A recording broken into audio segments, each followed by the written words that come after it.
Welcome back to Beena's learning class. 6ാം ക്ലാസ്സിലെ കേരള പാഠാവലിയുടെ നമ്മൾ ഓരോ യൂണിറ്റ് ആയിട്ടല്ലേ നിങ്ങളെ അതിനകത്തിൽ നമ്മുടെ ഒരു 3 ചാപ്റ്ററിൻ്റെ ഏറ്റവും പ്രധാനപ്പെട്ടത് നോക്കി ഒരു 5-6 ക്വസ്റ്റ്യൻ ആൻസർ എഴുതിയിട്ടുണ്ട് കേട്ടോ.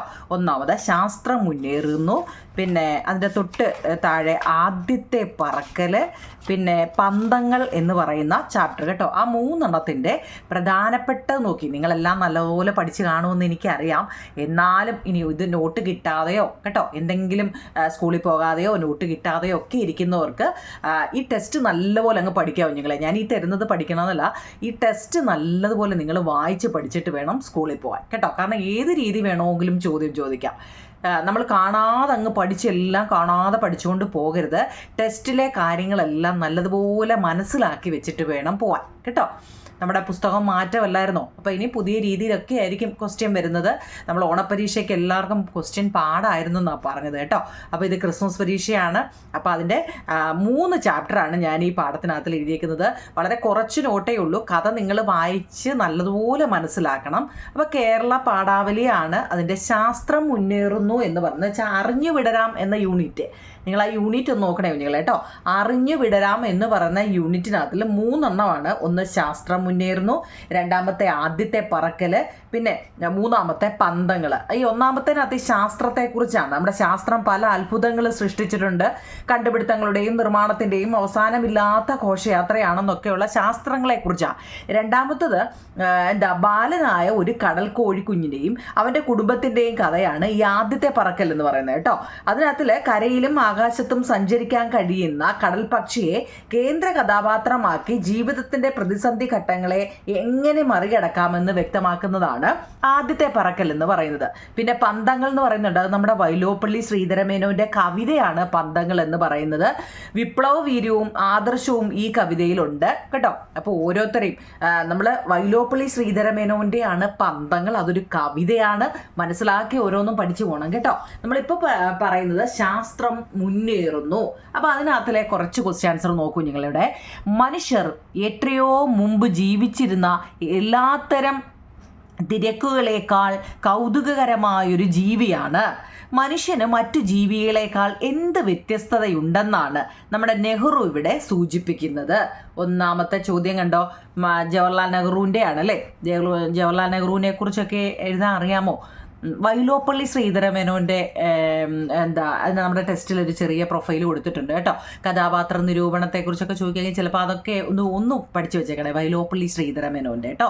അപ്പോൾ ഇവിടെ നമ്മളോട് ചോദിച്ചത് മനുഷ്യർ എത്രയോ മുമ്പ് ജീവിച്ചിരുന്ന, നമുക്ക് മുന്നിൽ കുറേ ജീവികൾ ജീവിച്ചിട്ടില്ലേ അല്ലേ? അങ്ങനെ ജീവിച്ചിരുന്ന എല്ലാത്തരം തിരക്കുകളേക്കാൾ കൗതുകകരമായൊരു ജീവിയാണ് നമ്മൾ മനുഷ്യർ അല്ലേ. ഈ മനുഷ്യന് മറ്റു ജീവികളേക്കാൾ എന്ത് വ്യത്യസ്തത ഉണ്ടെന്നാണ് ഈ നെഹ്റു ഇവിടെ സൂചിപ്പിക്കുന്നത്. 1-മത്തെ ചോദ്യം എന്താ കുഞ്ഞുങ്ങളെ? മറ്റു ജീവികളിൽ നിന്നും വ്യത്യസ്തമായി മനുഷ്യർക്ക് മനസ്സുണ്ട്. 1-മത് നെഹ്റു പറയുന്നത് എന്താ കുഞ്ഞുങ്ങളെ?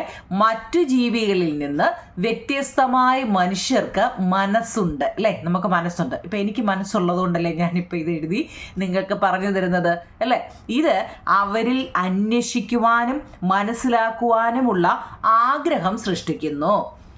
മറ്റു ജീവികളിൽ നിന്ന് വ്യത്യസ്തമായി മനുഷ്യർക്ക് മനസ്സുണ്ട്. ഇത് അവരിൽ അന്വേഷിക്കുവാനും മനസ്സിലാക്കുവാനുമുള്ള ആഗ്രഹം സൃഷ്ടിക്കുന്നു എന്നാണ് 1-മത്തെ ക്വസ്റ്റ്യൻസ്. ഒറ്റ വരിയെല്ലാം ഉള്ളോ, പഠിക്കാൻ എളുപ്പമല്ലേ ഇല്ലയോ? ഞാൻ നിങ്ങൾ 6ാം ക്ലാസ് ആയതുകൊണ്ട് കുറച്ച് എല്ലാം 1-2 വരി, അതിനപ്പുറം ഒന്നുമില്ല കുഞ്ഞുങ്ങളെ കേട്ടോ. അതെങ്കിലും അങ്ങ് പഠിക്കണേ.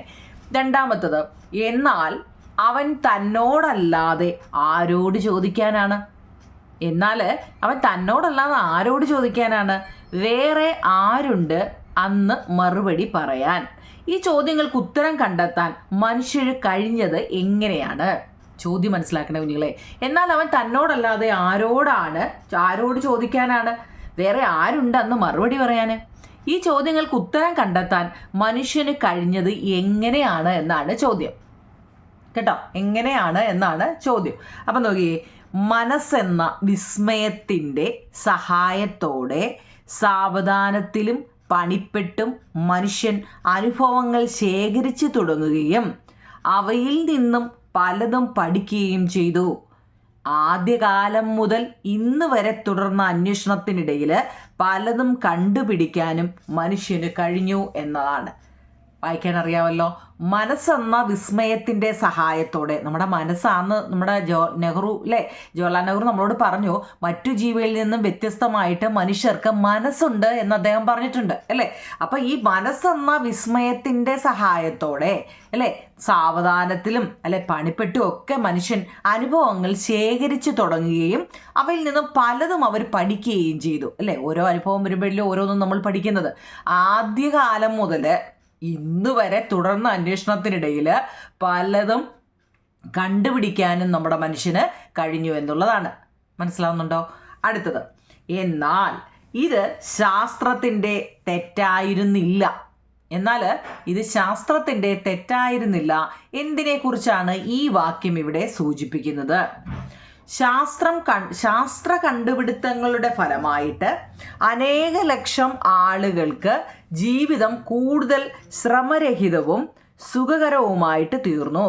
ഓരോ വാക്കും നോക്കണ്ടേ നിങ്ങളെ ഞാൻ വായിക്കുമ്പം, ശാസ്ത്ര കണ്ടുപിടുത്തങ്ങളുടെ ഫലമായിട്ട്, ശാസ്ത്രം കണ്ടുപിടിച്ചതിൻ്റെ ഫലമായിട്ട് ഒരുപാട് ആൾക്കാർക്ക് ജീവിതം കൂടുതൽ ശ്രമരഹിതവും സുഖകരവുമായി തീർന്നു.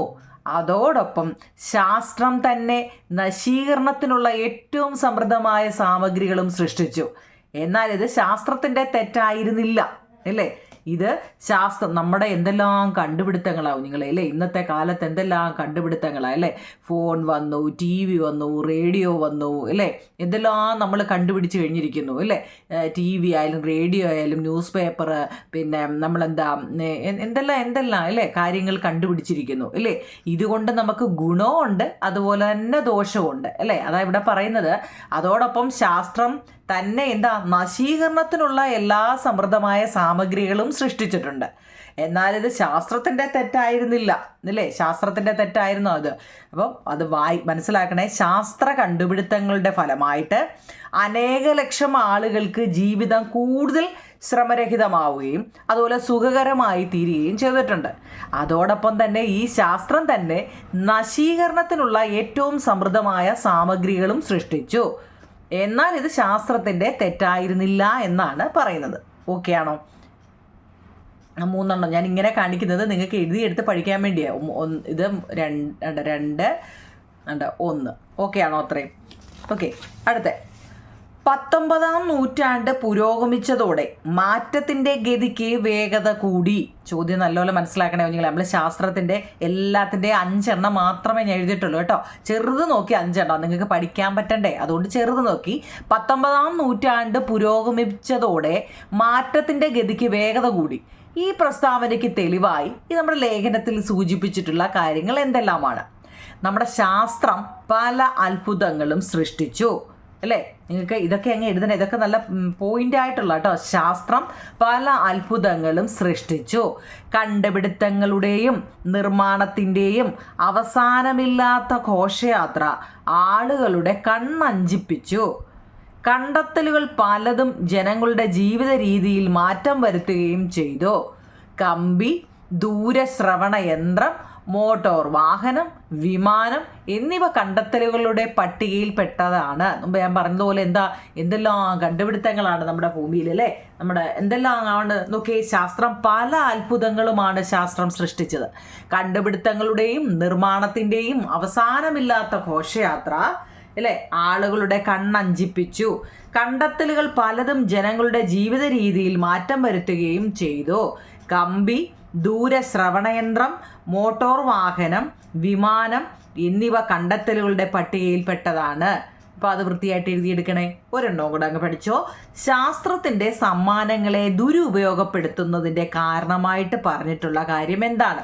നമ്മുടെ ഈ ശാസ്ത്രത്തിലൂടെയാണ് നമ്മൾ ഇതെല്ലാം മോട്ടോർ വാഹനം അല്ലേ, വാഹനങ്ങൾ കണ്ടുപിടിച്ചു. കമ്പി, അതുപോലെ ദൂരെയുള്ള കാര്യങ്ങൾ കേൾക്കാൻ ശ്രവണ അല്ലേ, റേഡിയോയിലൂടെ നമ്മൾ എത്രയോ ദൂരെയുള്ള കാര്യങ്ങൾ നമ്മൾ ഇവിടെ ഇരുന്ന് കേൾക്കുന്നുണ്ട് അല്ലേ. TV-യിലൂടെ എന്തെല്ലാം നമ്മൾ കാണുന്നുണ്ട്. ഇപ്പോൾ ഇവിടെ എല്ലാം അന്നേരം ഉള്ള കാര്യങ്ങളെല്ലാം നമ്മൾ അതെല്ലാം നല്ലതുമുണ്ട്, അതുപോലെ തന്നെ ഇതിൻ്റെ ദുരുപയോഗപ്പെടുത്തുന്നതുമുണ്ട് അല്ലേ. ഇത് വെച്ച് ദുരുപയോഗം ചെയ്യുന്നതുമുണ്ട്. അപ്പോൾ അതെന്താ നോക്കി. പ്രകൃതിയുടെ മേലുള്ള മനുഷ്യൻ്റെ ആജ്ഞാശക്തിയെ വർദ്ധിപ്പിക്കുകയായിരുന്നു ശാസ്ത്രത്തിൻ്റെ ജോലി. ആ ജോലി അത് മുറയ്ക്ക് നിർവഹിക്കുകയും ചെയ്തു. എന്നാൽ പ്രകൃതിയുടെ മേൽ ഇത്രയും ആജ്ഞാശക്തി നേടിയ മനുഷ്യന് തന്നെത്താൻ ആജ്ഞാപിക്കേണ്ടത് എങ്ങനെയെന്ന് അറിയില്ലായിരുന്നു. കേട്ടോ, പ്രകൃതിയുടെ മേലുള്ള മനുഷ്യൻ്റെ ആജ്ഞാശക്തിയെ വർദ്ധിപ്പിക്കുകയായിരുന്നു ശാസ്ത്രത്തിൻ്റെ ജോലി. എന്നാൽ ആ ജോലി അത് മുറയ്ക്ക് നിർവഹിക്കുകയും ചെയ്തു. എന്നാൽ നമ്മുടെ പ്രകൃതിയുടെ മേൽ ഇത്രയും ആജ്ഞാശക്തി നേടിയ മനുഷ്യന് തന്നെത്താൻ ആജ്ഞാപിക്കേണ്ടത് എങ്ങനെയെന്ന് അറിയില്ലായിരുന്നു. കേട്ടോ, ഈ 5 ക്വസ്റ്റ്യൻ ആൻസറും അങ്ങ് എഴുതിയെടുക്കണേ. പിന്നെ ടെസ്റ്റിലുണ്ട് നമ്മൾ ഈ ആശ്ചര്യചിഹ്നം എന്ന് പറയുന്നത് ഇങ്ങനെ ഒരു വരയിട്ടിട്ട് താഴെ ഇങ്ങനെ ഒരു കുത്തിടുന്നത്, നമ്മൾ ആശ്ചര്യം അയ്യോ എന്നൊക്കെ നമ്മൾ പറയത്തില്ലേ, അവിടെ കൊടുക്കുന്ന അയ്യോ എൻ്റെ പുസ്തകം വെള്ളത്തിൽ വീണു എന്ന് നമ്മൾ പറയത്തില്ലേ, എൻ്റെ അമ്മു എന്നൊക്കെ നമ്മൾ പറയത്തില്ലേ, അയാൾ എന്നെ കണ്ടു, ഇങ്ങനെയൊക്കെയുള്ള ആശ്ചര്യചിഹ്നങ്ങളുണ്ട് കേട്ടോ. അങ്ങനെ നിങ്ങളോട് ചിലപ്പം ചോദിക്കും ഇത് ഇടുന്ന 2 വരി എഴുതാനൊക്കെ ചോദിച്ചാൽ ഇതാണ് ആശ്ചര്യചിഹ്നം. ഓക്കെ ആണോ? അപ്പോൾ ആ ചാപ്റ്ററിനകത്തിൽ ആ ഒരു 5 ക്വസ്റ്റ്യൻ ആൻസർ അങ്ങ് പഠിച്ചാൽ മതി കേട്ടോ, 5 എണ്ണം. ഓക്കെ ആണല്ലോ. അടുത്ത 2ാമത്തെ പാഠമാണ് ആദ്യത്തെ പറക്കൽ. അതിൻ്റെ 1ാമത്തെ ചോദ്യം അത് നല്ലൊരു കഥയാണ്. അതായത് മുമ്പ് നമ്മൾ പറഞ്ഞായിരുന്നത് ആദ്യത്തെ പറക്കൽ എന്ന് വെച്ച് കഴിഞ്ഞാൽ പിന്നെ ബാലനായ ഒരു കടൽ കോഴിയുടെയും അവൻ്റെ കുടുംബത്തിൻ്റെയും കഥയാണത്. ഒരു കരയിലും ആകാശത്തും സഞ്ചരിക്കാൻ കഴിയുന്ന കടൽ പക്ഷിയെ കേന്ദ്ര കഥാപാത്രമാക്കി ജീവിതത്തിൻ്റെ പ്രതിസന്ധി ഘട്ടങ്ങളെ എങ്ങനെ മറികടക്കാമെന്ന് വ്യക്തമാക്കുന്നു ഈ പാഠഭാഗത്തിലൂടെ. അപ്പോൾ അതിൻ്റെ 1ാമത്തെ ചോദ്യമാണ്, അവനപ്പോൾ സ്വന്തം ശരീരത്തിൻ്റെ അംശം തിന്നുന്നത് പോലെയാണ് തോന്നിയത്. 1ാമത്തെ ചോദ്യമാണ്, അവനപ്പോൾ സ്വന്തം ശരീരത്തിൻ്റെ അംശം തിന്നുന്നത് പോലെയാണ് തോന്നിയത്. എന്താണ് അതിൻ്റെ നോക്കി. പറക്കാനുള്ള ഭയം കാരണം ഭക്ഷണം തേടി പോകാനാകാതെ ഇരുന്ന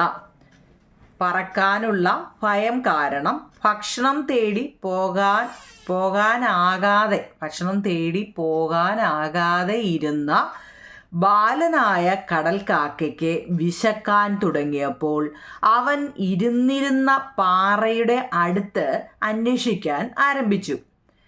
പറക്കാനുള്ള ഭയം കാരണം ഭക്ഷണം തേടി പോകാൻ ആകാതെ ഇരുന്ന ബാലനായ ഈ കടൽ കാക്ക, നോക്കട്ടെ കുഞ്ഞുങ്ങളെ, വിശക്കാൻ തുടങ്ങിയപ്പോൾ അവൻ അവിടെ ഇരുന്ന പാറയുടെ അടുത്ത് ചെന്ന് അന്വേഷിക്കാൻ ആരംഭിച്ചു. എന്നാൽ അവനൊന്നും തന്നെ തിന്നാൻ കിട്ടിയില്ല. അവനും സഹോദരന്മാരും സഹോദരിയും മുട്ടയിൽ നിന്ന് പുറത്തു വന്നപ്പോൾ കിടന്ന പരുപരുത്തതും അഴുക്കു നിറഞ്ഞതുമായ വൈക്കോൽ കൂട്ടത്തിൽ പോലും അവൻ ഭക്ഷണത്തിനായി തിരഞ്ഞു. ആ ചോദ്യമൊക്കെ നോക്കണേ. അവനെ ജനിച്ചപ്പം മുതലേ അയാൾ ഇങ്ങനെ അമ്മ കൊടുത്ത് ഇങ്ങനെ കഴിച്ച് ഇയാൾ ഇങ്ങനെ ഇരിക്കുക. ഇയാൾക്ക് അങ്ങോട്ട് പറക്കാൻ വയ്യ കേട്ടോ. അതാ സംഭവം. ഇയാൾക്ക് പറക്കാൻ വയ്യ. അപ്പം എന്നും ഇങ്ങനെ അമ്മ കൊടുത്തപ്പോൾ അമ്മയും മനസ്സിൽ വെച്ചിട്ടാ ഇവൻ ഇങ്ങനെ ഇരുന്നാൽ ശരിയാവത്തില്ലല്ലോ അല്ലേ, നമ്മൾ പറന്നുപോയി എവിടെങ്കിലും പോയി എന്തെങ്കിലും കൊത്തിപ്പറക്കി തിന്നണ്ടേ. പക്ഷെ ഇതെന്താ, ഇയാൾ ഇങ്ങനെ അങ്ങ് ഇരിക്കുക.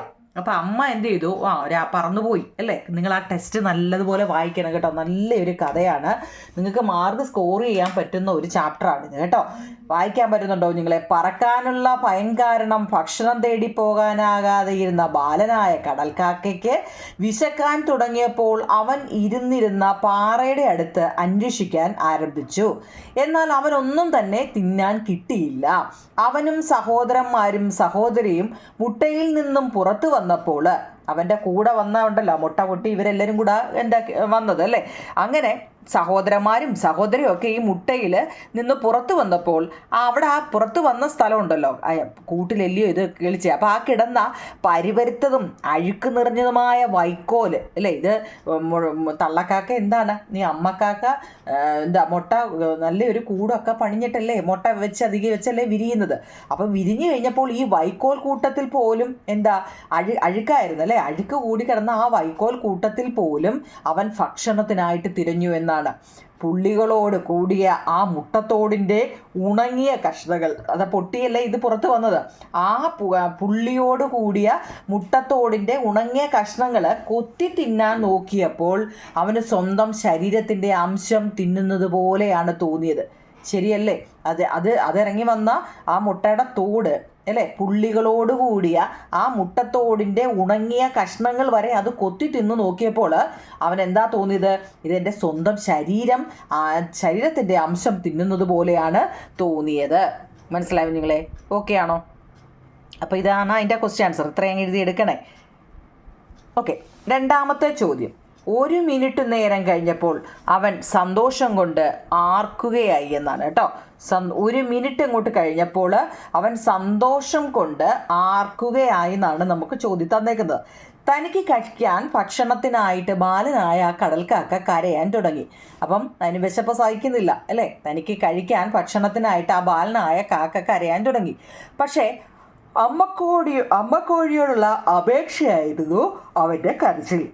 അല്ലേ, കരയുന്ന എന്തിനാ? കരയുമ്പോൾ അമ്മ എവിടെന്നെങ്കിലും കൊത്തിപ്പിറക്കി കൊണ്ട് കൊടുക്കുമെന്ന് വിചാരിച്ചിരുന്ന് കരയുക അല്ലേ? അമ്മക്കോഴിയോടുള്ള അപേക്ഷയായിരുന്നു അവൻ്റെ ആ കരച്ചിൽ. 1 മിനിറ്റ് നേരം കഴിഞ്ഞപ്പോൾ ഈ അമ്മക്കോഴി ഒരു കഷ്ണം മീൻ കൊത്തിയെടുത്ത് തൻ്റെ നേരെ പറന്നു വന്ന് കണ്ടപ്പോൾ അവൻ സന്തോഷം തോന്നി. ഇയാൾ ഇന്ന് ഒരുപാട് കരഞ്ഞപ്പോൾ എന്ത് ചെയ്തു? ഈ അമ്മക്കോഴി എവിടുന്നോ പോയിട്ട് ഒരു കഷ്ണം മീൻ കൊത്തിയെടുത്ത് തൻ്റെ നേരെ പറന്നു വന്ന് കണ്ടപ്പോൾ അവന് സന്തോഷം തോന്നി. അപ്പം ചോദ്യം, 1 മിനിറ്റ് നേരം കഴിഞ്ഞപ്പോൾ അവൻ്റെ സന്തോഷം കൊണ്ട് ആർക്കുകയായി എന്ന് ചോദിക്കുമ്പോൾ എന്ത് ചെയ്യുന്നത്? തനിക്ക് കഴിക്കാൻ ഭക്ഷണത്തിനായിട്ട് ബാലനായ കടൽക്കാക്ക കരയാൻ തുടങ്ങി. അമ്മക്കോഴിയോടുള്ള ഒരു അപേക്ഷയായിരുന്നു അവൻ്റെ ആ കരച്ചിൽ. 1 മിനിറ്റ് നേരം കഴിഞ്ഞപ്പോൾ ഈ അമ്മക്കോഴി ഒരു കഷ്ണം മീൻ കൊത്തിയെടുത്ത് തൻ്റെ നേരെ പറന്നു വരുന്നത് കണ്ടപ്പോൾ അവന് സന്തോഷം തോന്നി. രണ്ടാമത്തെ ഓക്കെ ആണല്ലോ. മൂന്നാമത്തെ ചോദ്യം. അവൻ അത്ഭുതപ്പെട്ടു. ഓരോ ചോദ്യം നോക്കണേ കുഞ്ഞുങ്ങളെ. അവൻ അത്ഭുതപ്പെട്ടു, ഒരു നിമിഷം നിന്നുപോയി. അവന് അത്ഭുതപ്പെട്ട് ഒരു നിമിഷം ഇങ്ങനെ അങ്ങ് നിന്നുപോയി. എന്തിനാ? ഭക്ഷണവുമായി അമ്മക്കോഴി പറന്നു വന്ന് പാറയുടെ മുകളിൽ എത്തിയപ്പോൾ അമ്മക്കോഴി ആ പറക്കൽ അങ്ങ് നിർത്തി അല്ലേ? പറന്ന് കുഞ്ഞിൻ്റെ അടുത്തോട്ട് പറന്നു വരിക. ഭക്ഷണവുമായിട്ട് അമ്മക്കോഴി പറന്നു വന്ന് പാറയുടെ മുകളിൽ എത്തിയപ്പോൾ ഈ പറക്കൽ അങ്ങ് നിർത്തി. എന്നിട്ട് നിർജീവമായി തൂങ്ങിക്കിടക്കുന്ന കാലുകളോടുകൂടി എന്ന് വെച്ചാൽ പറക്കുമ്പം ഇങ്ങനെ ഇല്ലേ, അപ്പോൾ നിർജീവമായിട്ട് ഇങ്ങനെ കിടക്കുന്ന ആ കാലുകളോടുകൂടി അവൻ്റെ കൊക്കിന് എത്തിപ്പിടിക്കാവുന്ന ദൂരത്തിൽ തൻ്റെ കൊക്കിൽ മത്സ്യകഷ്ണം വെച്ചുകൊണ്ട് ആ കുഴിയുടെ മീതെ എന്ത് ചെയ്തു? അവിടെ നിന്നു. എന്നിട്ടോ ഇത് കണ്ടപ്പോൾ അവൻ അത്ഭുതപ്പെട്ട് നിന്നുപോയി. അത് അവിടെ നിന്ന് എങ്ങനെയാ ഞാൻ കഴിക്കുന്നതല്ലേ? എങ്ങനെയാണ്? എന്നിട്ട് നിർജീവമായി തൂങ്ങിക്കിടക്കുന്ന കാലുകളോടുകൂടി അവൻ്റെ കൊക്കിന് എത്തിപ്പിടിക്കാവുന്ന എന്ന് വെച്ചാൽ അവൻ മേപ്പോട്ട് പൊങ്ങിച്ചെന്നെങ്കിലേ ഇത് കഴിക്കാൻ പറ്റത്തുള്ളൂ. അവൻ അതിനു പോലും മെനക്കെടത്തില്ല, അവിടെ തന്നെ അല്ലേ? അങ്ങനെ എത്തിപ്പിടിക്കാവുന്ന ദൂരത്തിൽ തൻ്റെ കൊക്കിൽ ഒരു മത്സ്യകഷ്ണവും വെച്ചുകൊണ്ട് ആ കുഴിയുടെ മീതെ ഈ അമ്മ വന്ന് നിന്നു. ഇത് കണ്ടപ്പോൾ അവൻ അത്ഭുതപ്പെട്ട് നിന്നുപോയി. ഈ അമ്മ എന്താ എൻ്റെ വായിലോട്ട് തരാത്തത് അല്ലേ? വായിലോട്ട് ഇങ്ങനെ ഇടാത്തത് എന്താ? അമ്മ എന്തായിരുന്നു? ഇവൻ എത്തിപ്പിടിച്ച് വേണമെങ്കിൽ കഴിച്ചോട്ടെ എന്നുള്ള രീതിയിൽ അങ്ങനെ നിന്നു. അടുത്ത, അവൻ്റെ നെഞ്ചിലെ തൂവലുകളുടെ നേർക്കും ദ്രുതഗതിയിൽ കാറ്റടിച്ചു.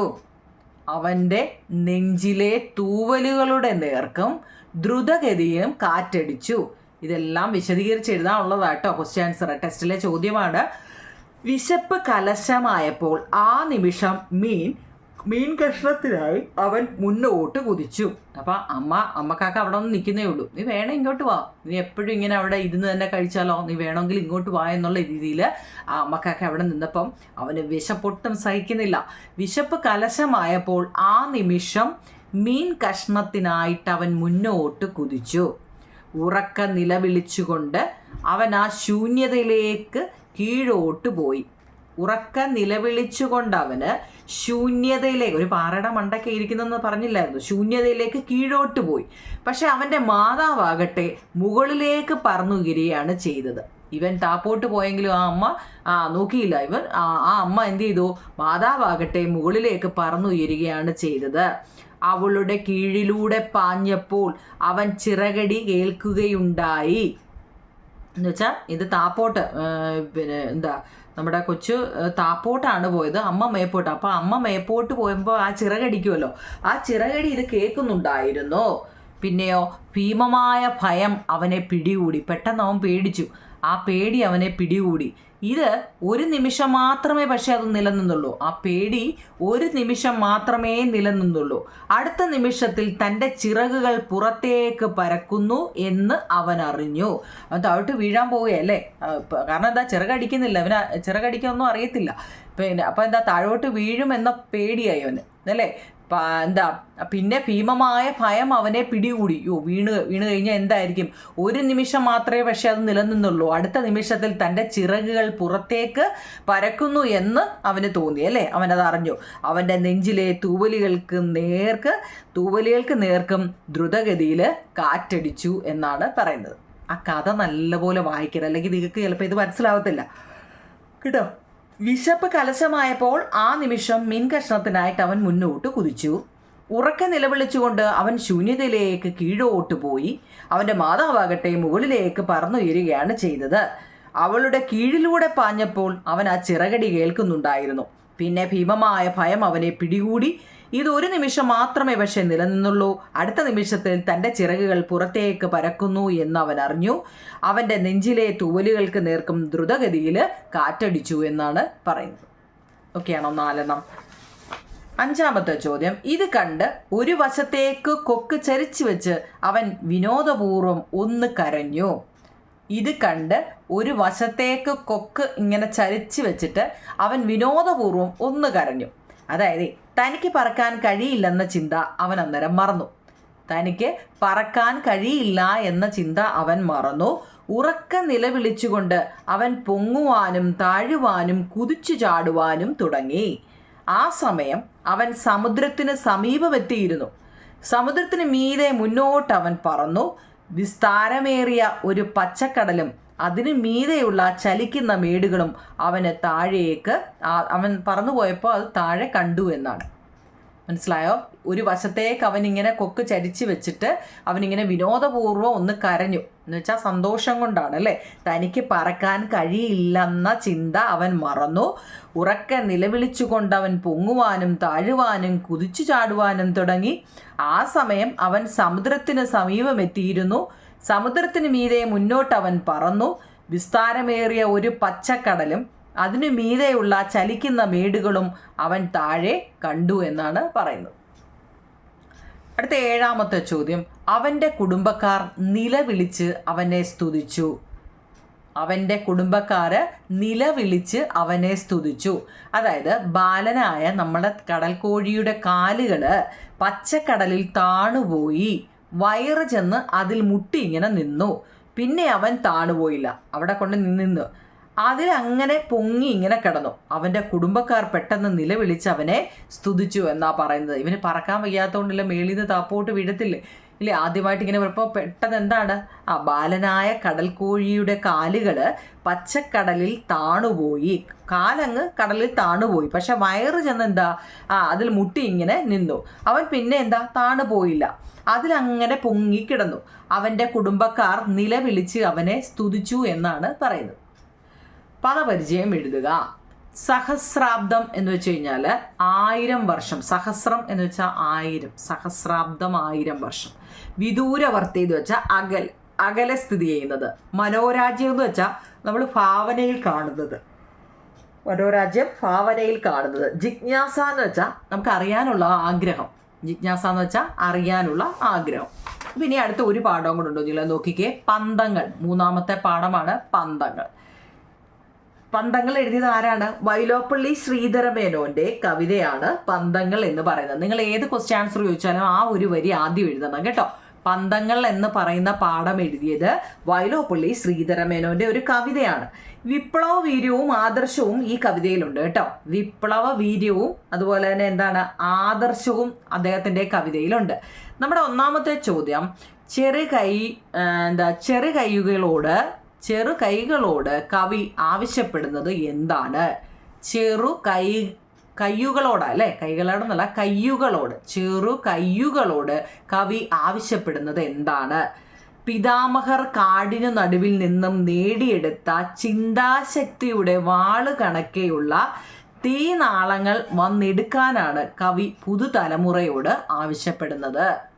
പണ്ടുള്ളവർ അല്ലേ, ഇപ്പോൾ നമ്മുടെ പിതാമഹർ അല്ലെ, കാടിൻ്റെ നടുവിൽ നിന്നും നേടിയെടുത്ത ചിന്താശക്തിയുടെ വാള് കണക്കെയുള്ള തീനാളങ്ങൾ വന്നെടുക്കാനാണ് കവി പുതുതലമുറയോട് ആവശ്യപ്പെടുന്നത്. പന്തങ്ങൾക്ക് നൽകിയ വിശേഷണം എന്താണ്? രണ്ടാമത്തത്, പന്തങ്ങൾക്ക് നൽകിയ വിശേഷണം എന്താണ്? പാരിൻ, വാരുളി, മംഗള കന്തങ്ങൾ എന്നാണ് കേട്ടോ. പാരിൻ, വാരുളി, നീ ഇത് പറയാൻ അറിയത്തില്ലെങ്കിൽ ഇതെങ്കിലും പറയണം, മംഗള കന്തങ്ങൾ കേട്ടോ. ഫുള്ള് എഴുതണം എന്നാണ്. എന്നാലും ഇതൊക്കെ പാരിൻ, വാരുളി എന്ന് പറയാൻ ബുദ്ധിമുട്ടുള്ളവർക്ക് മംഗള കന്തങ്ങൾ എന്ന് എഴുതണം കേട്ടോ. ഫുള്ള് എഴുതുന്നതാണ് നല്ലത്. പിതാമഹർക്ക് കാട്ടിൻ നടുവിൽ നിന്ന് ലഭിച്ച വരദാനം എന്തായിരുന്നു? പിതാമഹർക്ക് കാടിൻ നടുവിൽ നിന്ന് ലഭിച്ച വരദാനം എന്തായിരുന്നു?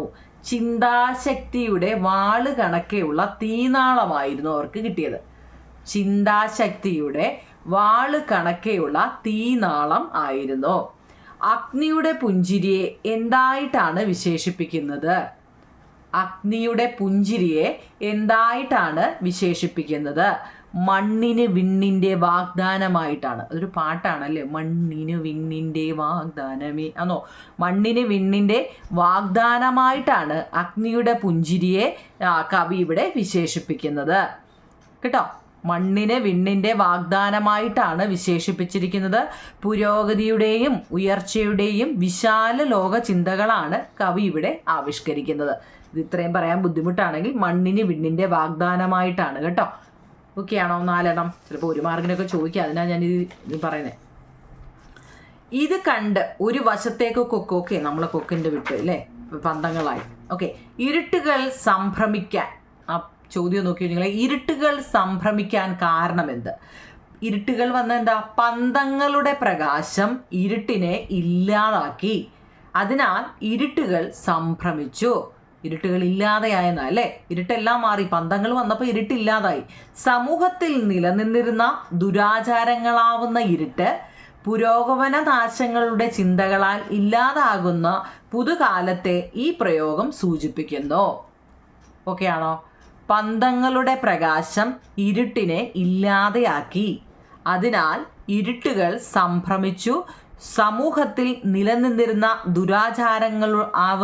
ദുരാചാരങ്ങളാവുന്ന ഇരുട്ട് പുരോഗമന നാശങ്ങളുടെ ചിന്തകളാൽ ഇല്ലാതാകുന്ന പുതുകാലത്തെ ഈ പ്രയോഗം സൂചിപ്പിക്കുന്നു. ഇരുട്ടുകൾ സംഭ്രമിക്കാൻ കാരണം എന്താണ്? അടുത്ത, യുവജന വൃന്ദങ്ങൾ എന്താണ് ചെയ്തത്? യുവജന വൃന്ദങ്ങൾ എന്താണ് ചെയ്തത്? ആളി വിടർന്ന അറിവിൻ്റെ വെളിച്ചം കയ്യിലെടുത്ത് യുവജനങ്ങൾ പാടി നടന്നു. വെളിച്ചം കയ്യിലെടുത്ത് യുവജനങ്ങൾ പാടി നടന്നു. ഏത് വെളിച്ചം? ആളി വിടർന്ന അറിവിൻ്റെ വെളിച്ചം. അധ്വാനമാണ് അറിവ് വളർത്തിയത്. ഇതിനെ സൂചിപ്പിക്കുന്ന വരികൾ ടെസ്റ്റ് ചെയ്യുന്ന എടുത്ത് എഴുതാൻ. കാടും പടലും വെണ്ണീറാക്കി കനകക്കതിരിനു വളമേകി കഠിനമിരമ്പു കുഴമ്പാക്കി പല നിര വാർത്തു പണിക്കേകി കേട്ടോ. ടെസ്റ്റിലെ അധ്വാനവുമായിട്ട് ബന്ധപ്പെട്ട ഒരു 2 വരി എഴുതാൻ ചോദിച്ചു കഴിഞ്ഞാൽ എഴുതിക്കോണം കേട്ടോ. നമുക്ക് ഏറ്റവും പ്രധാനപ്പെട്ട ഈ പന്തങ്ങളുടെ പാഠത്തിൽ ഒരു ആസ്വാദനക്കുറിപ്പായിരിക്കും നിങ്ങളെ ചോദിക്കുന്നത്. ഇതുവരെ ഉള്ളതിലൊന്നും നമ്മൾ ആസ്വാദനക്കുറിപ്പ് പറഞ്ഞിട്ടില്ല. കവിതയ്ക്കകത്തിലാണ് അത് വരുന്നത്. അപ്പം പന്തങ്ങൾ എന്ന് പറയുന്ന കവിത വൈലോപ്പള്ളി ശ്രീധരമേനോൻ എഴുതിയ ഒരു കവിതയാണ് കേട്ടോ. കവിതാ സമാഹാരങ്ങളിൽ ഏറെ ശ്രദ്ധേയമായ ഒന്നാണ് പന്തങ്ങൾ എന്ന കവിത. നിങ്ങൾ ഈ ആസ്വാദനം നല്ലതുപോലെ പഠിക്കണം കേട്ടോ. കവിതാ സമാഹാരങ്ങളിൽ ഏറെ ശ്രദ്ധേയമായ ഒന്നാണ് പന്തങ്ങൾ എന്ന കവിത. അടിമച്ചങ്ങല പൊട്ടിച്ചെറിഞ്ഞ് പുതിയൊരു ലോകം സൃഷ്ടിക്കാനുള്ള ആഹ്വാനമാണ് പന്തങ്ങൾ എന്ന കവിതയിൽ ഉള്ളത്. ഏറ്റവും ചെറിയ സെൻറ്റൻസ് നോക്കി ഒരു 5 വരിയാണ് ഞാൻ എഴുതി വെച്ചിരിക്കുന്നത് കേട്ടോ. കട്ടിയുള്ള വാക്കുകളൊന്നും ഇതിനകത്തിലില്ല, ചെറിയത് നോക്കി കേട്ടോ. കവിതാ സമാഹാരങ്ങളിൽ ഏറെ ശ്രദ്ധേയമായ ഒന്നാണ് നമ്മുടെ പന്തങ്ങൾ എന്ന കവിത. അടിമച്ചങ്ങല പൊട്ടിച്ചെറിഞ്ഞ് പുതിയൊരു ലോകം സൃഷ്ടിക്കാനുള്ള ആഹ്വാനമാണ് പന്തങ്ങൾ എന്ന കവിതയിൽ ഉള്ളത്. യുവത്വത്തിൻ്റെ ഊർജ്ജസ്വലതയും വിപ്ലവ വീര്യവും ഈ കവിതയിൽ നിറഞ്ഞു നിൽക്കുന്നുണ്ട്. യുവത്വത്തിൻ്റെ ഊർജ്ജസ്വലതയും വിപ്ലവ വീര്യവും ഈ കവിതയിൽ നിറഞ്ഞു നിൽക്കുന്നുണ്ട്. ചോര തുടിക്കും ചെറുകൈകളെ പേറുക വന്നി പന്തങ്ങൾ എന്ന വരികളിലൂടെ കവി യുവജനങ്ങളോട് പുതിയൊരു ലോകം പടുത്തുയർത്താൻ ആഹ്വാനം ചെയ്യുന്നു. അന്ധകാരത്തെ ഇല്ലാതാക്കാൻ കഴിവുള്ള ഈ പന്തങ്ങൾ പുതിയ ചിന്തകളുടെയും ആശയങ്ങളുടെയും പ്രതീകമാണ്. അപ്പോൾ ഇത്രയേ ഉള്ളൂ കുഞ്ഞുങ്ങളെ. നോക്കിയേ, 5 വരിയേ ഉള്ളൂ. ചിലപ്പോൾ 5 വരി ആശയം വിശദമാക്കാൻ അല്ലെ ആസ്വാദനക്കുറിപ്പ് തയ്യാറാക്കാനൊക്കെ 5 മാർഗ്ഗമാണ്. നോക്കിയേ, 5 വരി എഴുതിയാൽ മതി. കവിതാ സമാഹാരങ്ങളിൽ ഏറെ ശ്രദ്ധേയമായ ഒന്നാണ് പന്തങ്ങൾ എന്ന കവിത. അടിമച്ചങ്ങല പൊട്ടിച്ചെറിഞ്ഞ് പുതിയൊരു ലോകം സൃഷ്ടിക്കാനുള്ള ആഹ്വാനമാണ് പന്തങ്ങൾ എന്ന കവിതയിലുള്ളത്. യുവത്വത്തിൻ്റെ ഊർജ്ജസ്വലതയും വിപ്ലവ വീര്യവും ഈ കവിതയിൽ നിറഞ്ഞു നിൽക്കുന്നു. ചോര തുടിക്കും ചെറുകൈകളെ പേറുക വന്നി പന്തങ്ങൾ എന്ന വരികളിലൂടെ കവി യുവജനങ്ങളോട് പുതിയൊരു ലോകം നിങ്ങൾ പടുത്തുയർത്താൻ ആഹ്വാനം ചെയ്യുന്നു. അന്ധകാരത്തെ ഇല്ലാതാക്കാൻ കഴിവുള്ള ഈ പന്തങ്ങൾ പുതിയ ചിന്തകളുടെയും ആശയങ്ങളുടെയും പ്രതീകമാണ്. ഓക്കെ ആണോ? അപ്പോൾ ഈ 3 ചാപ്റ്റർ വൃത്തിയായിട്ട് പഠിക്കണേ നിങ്ങൾ കേട്ടോ. ഞാൻ മാത്സും സോഷ്യലും സയൻസിൻ്റെ ഒക്കെ നമ്മുടെ ചാനലിൽ കിടപ്പുണ്ട്. സമയം കിട്ടുമ്പോഴാണ് നമ്മൾ ഈ മലയാളമൊക്കെ ഇടുന്നത് കേട്ടോ. അപ്പം നിങ്ങൾ മാത്സും സയൻസും സോഷ്യലും ഒക്കെ നമ്മുടെ ചാനലിൽ കിടപ്പുണ്ട് കേട്ടോ. എല്ലാ നോട്ടുകളും നിങ്ങൾ വൃത്തിയായിട്ട് എഴുതിയെടുക്കണേ നിങ്ങൾ കേട്ടോ. എഴുതിയെടുക്കുക മാത്രമല്ല, പഠിക്കുകയും വേണം. ഇപ്പം മലയാളത്തിൻ്റെ 3 ചാപ്റ്റർ ആയിട്ടുണ്ട്. വൃത്തിയായിട്ടിരുന്ന് എഴുതി പഠിക്കണം കേട്ടോ. ഓൾ ദ ബെസ്റ്റ് കുഞ്ഞുങ്ങളെ. Thank you.